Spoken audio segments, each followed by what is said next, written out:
বাংলাদেশ একটি নদীমাতৃক দেশ। এই বাংলাদেশে প্রায় 700 নদী বহমান। এরই একটি শাখা নদী হচ্ছে বংশী নদী।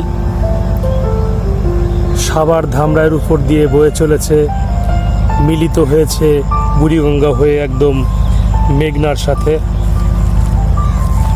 আজ এই নদীর অবস্থা দেখুন,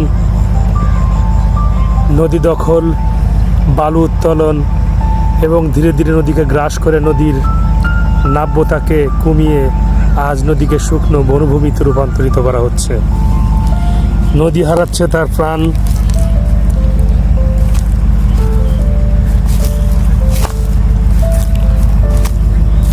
বাংলাদেশের মানুষ সবসময়ই নদীর উপকূলবর্তী বসবাস করে এবং নদী থেকেই তারা চাষবাসের সেচ কার্য চালিয়ে থাকে।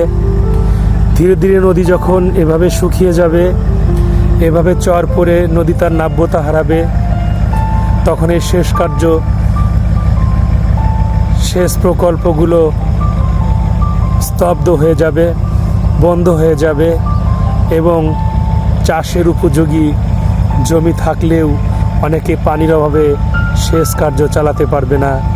বিধায় অনেক কৃষক আজ চাষবাস ছেড়ে দিয়েছে অনেক অঞ্চলে, কারণ সেচ কার্যের জন্য যথাযথ পানির যোগান নেই। নদীগুলো মরে গেছে এবং নদীর উপকূলবর্তী যারা আছে তারা এখন চাষবাস ছেড়ে ঢাকা অভিমুখে গার্মেন্টস শিল্পে, কেউ বা রিক্সা চালিয়ে, কেউ বা ঠেলা ঠেলে জীবিকা নির্বাহ করছে। এতে বাংলাদেশের কৃষকরা যেমন হারিয়ে যাচ্ছে, তেমনি বাংলাদেশ পার্শ্ববর্তী রাষ্ট্রের উপর নির্ভরশীল হচ্ছে ক্রমেই।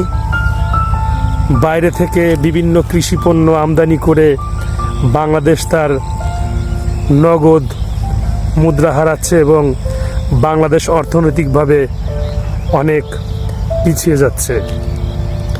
কৃষিখাতকে যদি চাঙ্গা করা যায়, কৃষিখাতের জন্য সেচের ব্যবস্থা করা যায়, কৃষকদেরকে উদ্বুদ্ধ করা যায় চাষের জন্য, তাহলে এই বাংলাদেশের কৃষিকাজগুলো বন্ধ হবে না। আমরা পার্শ্ববর্তী রাষ্ট্র ভারতের কাছে পেঁয়াজ, চাউল এবং অন্যান্য মশলাদি আমরা আমদানি করে আমাদের দেশের অর্থনৈতিক মন্দা ডেকে আনবো না। এই থেকে পরিত্রাণ পেতে হলে আমাদের কৃষকদেরকে চাষ করতে হবে, কৃষকদেরকে চাষে উদ্বুদ্ধ করতে হবে। তারা যেন আবার ঘরে ফিরে এসে তারা চাষবাস শুরু করে এবং নিজের ফসলাদি নিজেরাই চাষ করে নিজের জীবিকা নির্বাহ করে। তাহলে অনেকাংশে বাংলাদেশের মানুষ দরিদ্রতার হাত থেকে বাঁচবে এবং মোটা চাল মোটা ভাত খেয়ে পড়ে তারা জীবন অতিবাহিত করতে পারবে।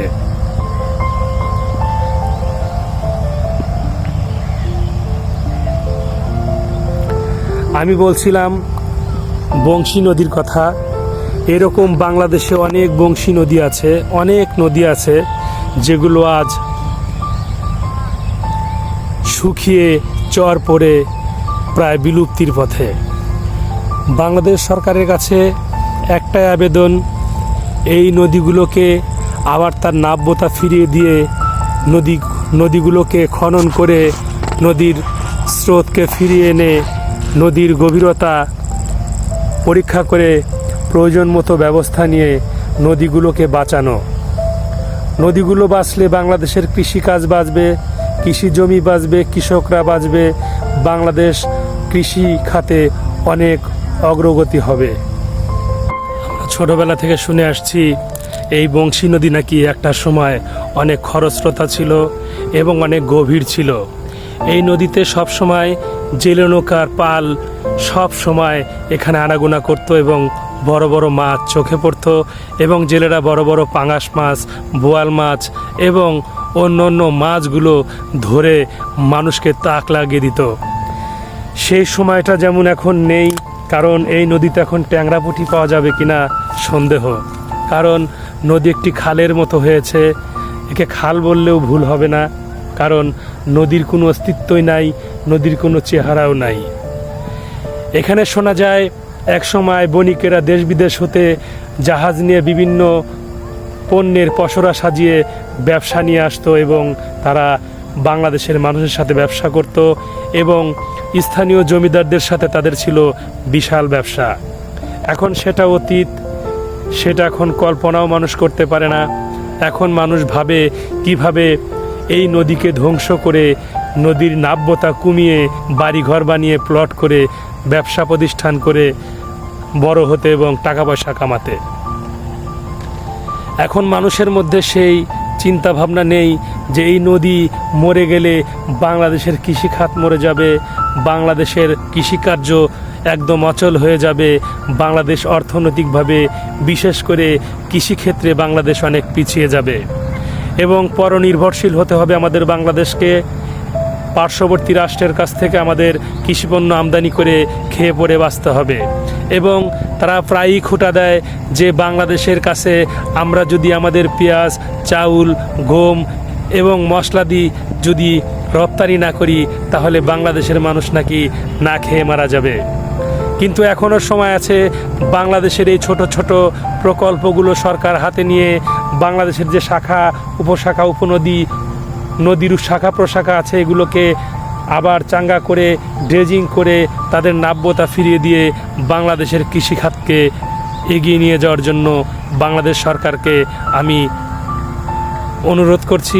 আমি বাংলাদেশ সরকারের কাছে একটি জোর দাবি জানাচ্ছি যে বাংলাদেশের যেসব নদীগুলো প্রায় বিলুপ্তির পথে এবং খালে পরিণত হয়েছে এই নদীগুলোকে বাংলাদেশ সরকার ড্রেজিং করে এবং তার নাব্যতা ফিরিয়ে দিয়ে তার স্রোতকে ফিরিয়ে দিয়ে আবার এই নদীকে সচল করে দেওয়ার জন্য। এটা করে দিলে বাংলাদেশের কৃষিখাত যেমন উন্নতি হবে, বাংলাদেশের কৃষকরা আর তার ঘরে বসে থাকবে না, তারা চাষের জন্য ছুটে যাবে তাদের ফসলের মাঠে এবং বাংলাদেশকে আর পার্শ্ববর্তী রাষ্ট্র তাদের কাছে ধর্ণা দিয়ে তাদের কাছ থেকে আর কোনো পণ্য আমদানি করতে হবে না। কারণ বাংলাদেশ ছোট্ট একটি রাষ্ট্র, এটা নদীমাতৃক দেশ। এই দেশে একটি সম্ভাবনাময় দুয়ার আছে যে এই বাংলাদেশে প্রায় 700 নদী। এই নদীর উপকূলবর্তী মানুষগুলো এই নদীর পাশে যে চর জেগে ওঠে তাতেই তারা চাষবাস করে খেলে এই বাংলাদেশের কৃষিখাতে আর একটি জোয়ার আসলে বাংলাদেশের মানুষ খাদ্যে স্বয়ংসম্পূর্ণ থাকবে।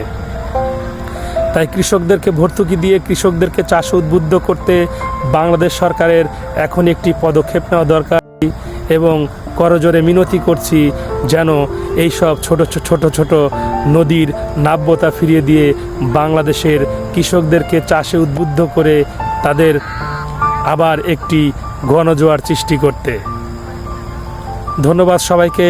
যদি আমার এই ভিডিওটি ভালো লেগে থাকে তাহলে অবশ্যই আমার ভিডিওটাকে সাবস্ক্রাইব করে আমার পাশে থাকবেন এবং আরও ভালো ভালো তথ্যমূলক ভিডিও বানাতে আমাকে উৎসাহিত করবেন। সবাইকে ধন্যবাদ। আসসালামু আলাইকুম ওয়া রাহমাতুল্লাহি ওয়া বারাকাতুহু।